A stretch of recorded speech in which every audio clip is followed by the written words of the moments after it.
작업실 이전도 끝났고 3월도 끝나가고 그런 의미에서 3월을 또 뜨겁게 달궜던 5개의 신제품 소식을 전달드리러 왔습니다. 디몽크의 테크5 시작합니다.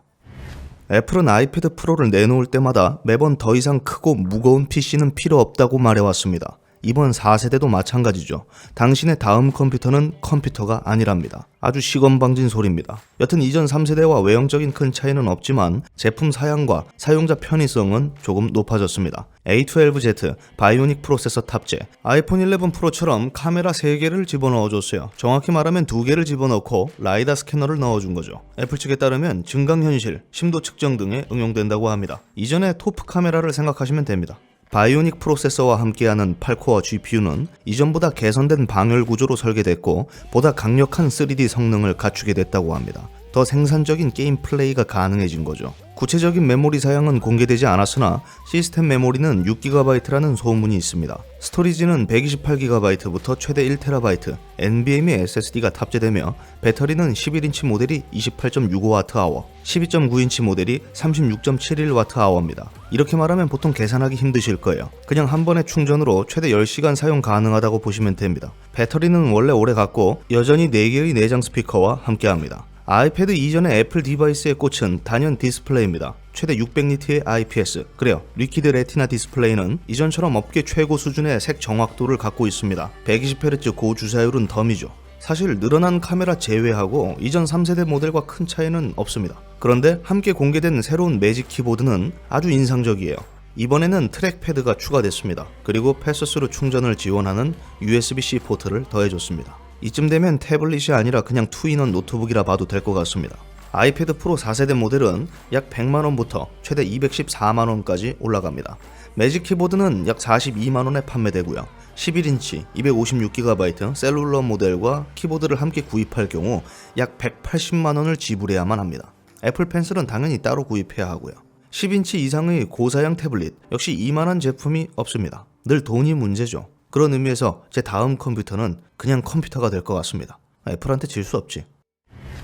LG 디스플레이와 한창 싸우던 삼성이 그 사이에 최신형 8K QLED TV를 내놨습니다. 정리하기도 힘들게 크기, 사양별로 다양한 모델을 내놨어요. 다행히 디자인은 대부분 동일하기 때문에 제 입맛에 맞게 가장 최고급 모델인 QT950TS 모델 기준으로 설명하겠습니다. 207cm, 85인치 TV입니다. 삼성 QLED TV 특유의 스타일리시한 디자인은 거의 그대로 살렸습니다. 약 15mm의 얇은 두께, 약 2.3mm의 치명적으로 얇은 사면 베젤, 인피니티 스크린이 이번 2020 QLED TV의 가장 큰 특징이라 볼 수 있습니다. 4K TV보다 4배 많은 3300만 개의 픽셀을 지닌 리얼 8K 해상도, 최대 피크 밝기는 약 4000니트, HDR10 플러스 기술이 함께합니다. DCI P3, 컬러 볼륨 100%, 굉장히 높은 밝기, 과감한 색 재현율이 장점입니다. 높은 명암비는 덤이고요. 업그레이드된 AI 화질 엔진, 퀀텀 프로세서 8K 칩셋이 탑재됐습니다. 딥러닝, 머신러닝 기술 활용, 영상 픽셀을 분석해 FHD, 4K 해상도의 영상들을 8K 해상도로 업스케일링 해주기 때문에 그보다 낮은 해상도의 동영상을 감상하더라도 큰 이질감 없이 시청할 수 있습니다. 영상 장면별 오디오 분석을 통해 보다 입체적인 소리를 출력해주는 무빙 사운드 기술도 포함됐고요. 이전처럼 갤럭시 스마트폰뿐만 아니라 타사의 안드로이드 폰, 아이폰과의 앱 연동도 지원합니다. 올레드 TV보다 훨씬 밝은 8K 해상도 TV를 쓰고 싶다면 나쁜 선택은 아닐 겁니다. LCD TV의 끝판왕, 삼성 QLED Q950TS, 가격은 약 2천만원. 다른 걸 선택하는 게 좋을 것 같습니다. 1925년 설립된 덴마크의 전문 오디오 제조업체 뱅앤올룹슨이 베오플레이 E8 3세대 모델을 내놨습니다. 보통 유튜버들이 하나같이 끝판왕 TWS 이어폰이라면서 자랑하는 제품 중 하나가 바로 이 녀석입니다. 보통 그래놓고 뒤에서 다들 에어팟 프로 써요. 여튼 5.7mm 다이나믹 드라이버를 채용해 이전보다 약 17% 작은 크기를 지니게 됐습니다. 귀가 작은 소비자들도 그럴싸하게 꽂아 넣을 수 있게 됐죠. 게다가 사이즈별 5종류의 이어팁까지 제공합니다. 개인적으로 드라이버 크기가 줄어들었다는 게 마냥 좋은 건지 그건 저도 잘 모르겠습니다. 그렇지만 마이크 개수를 2개로 늘려 그간 E8의 단점으로 지적되던 통합 품질을 개선했다는 건 매우 반가운 소식이죠. 그리고 최대 35시간의 음악 재생이 가능하다는 강점이 생겼습니다. 제나이저가 먼저 뚫을 줄 알았는데 비에노가 먼저 35시간을 뚫었습니다. 한 번 충전으로 7시간 음악 재생이 가능하다는 건 모멘텀과 다름없는데 휴대용 케이스와 함께 했을 때 35시간을 사용할 수 있다는 거예요.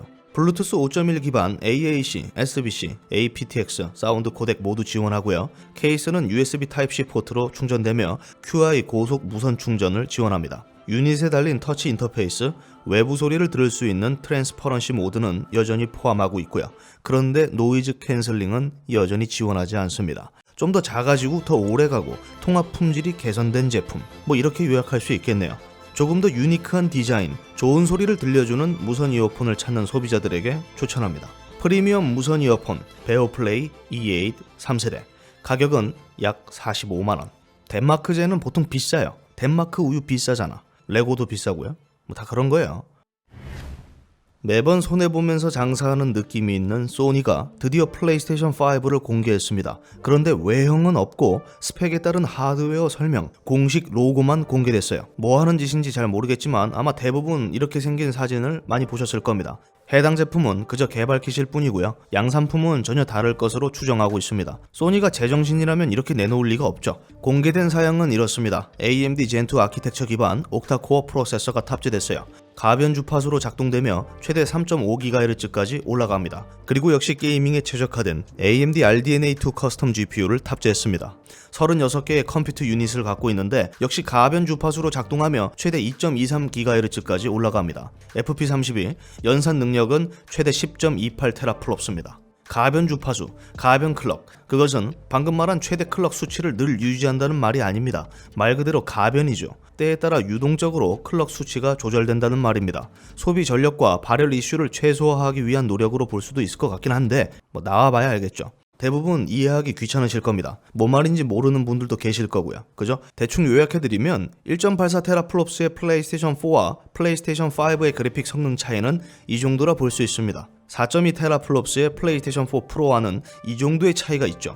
시스템 메모리는 GDDR6 16GB, 스토리지는 825GB NVMe SSD가 탑재됩니다. 0.27초 만에 2GB를 처리할 수 있는 내장 NVMe SSD.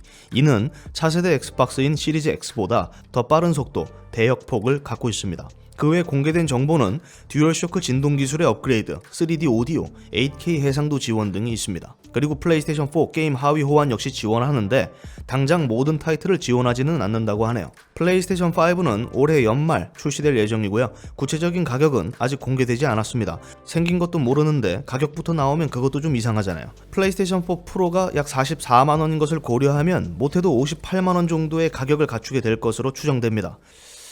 또 손해보면서 장사하겠네. 매번 손해를 봐도 괜찮을 것 같은 마이크로소프트도 새로운 게임기를 공개했습니다. 엑스박스 시리즈 X. 어째 갈수록 콘솔 이름이 정리가 안 되는데 여튼 이름이 시리즈 X입니다. 소니와는 달리 마이크로소프트는 시리즈 X의 외형까지 숨김없이 공개했습니다.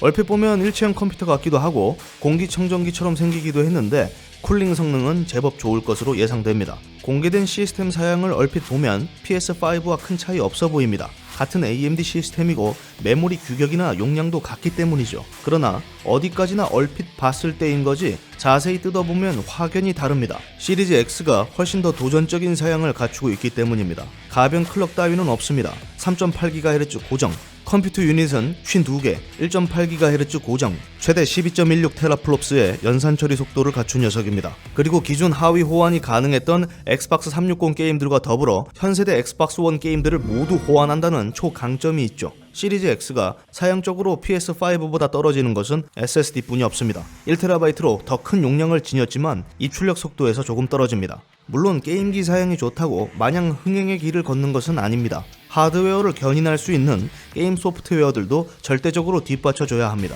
그리고 국내 경우 바로 이전까지 한국 마이크로소프트가 보여준 운영과 서비스는 매우 화가 날 정도였기 때문에 두 게임기가 모두 출시되기 직전까지 그 누구도 이번 콘솔 전쟁의 승패를 쉽게 예측할 수는 없을 것 같습니다. 시리즈 X 출시일은 12월 1일, 구체적인 가격은 공개되지 않았으나 플레이스테이션 5보다 10만원 정도 더 비쌀 것 같다는 생각이 드는데요. 만약 같은 가격대라면 마이크로소프트도 손해보면서 장사하는 거겠죠. 말이 손해지 유저가 늘면 이득 보는 건 제조사입니다. 중요한 건요, 우리가 소니나 마이크로소프트를 걱정할 이유는 없다는 겁니다. 나 살기도 힘든데 누굴 걱정해 지금.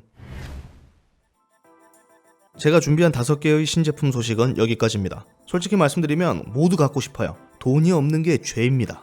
여러분은 어떠신가요? 여러분이 갖고 싶은 제품을 댓글로 남겨주세요. 선물은 없지만 그래야 제가 이런 영상을 만드는 보람이 있으니까요. 이상 디몽크였고요. 전 다음 영상으로 찾아뵙겠습니다. 감사합니다. 엑스박스는 다 좋은데 마이크로소프트가 문제라서요. 일단 나오면 다 구입하긴 할 것 같아요. 열심히 돈 벌어야겠네? 설거지는 이미 하고 있어가지고 뭘 또 해야 되나?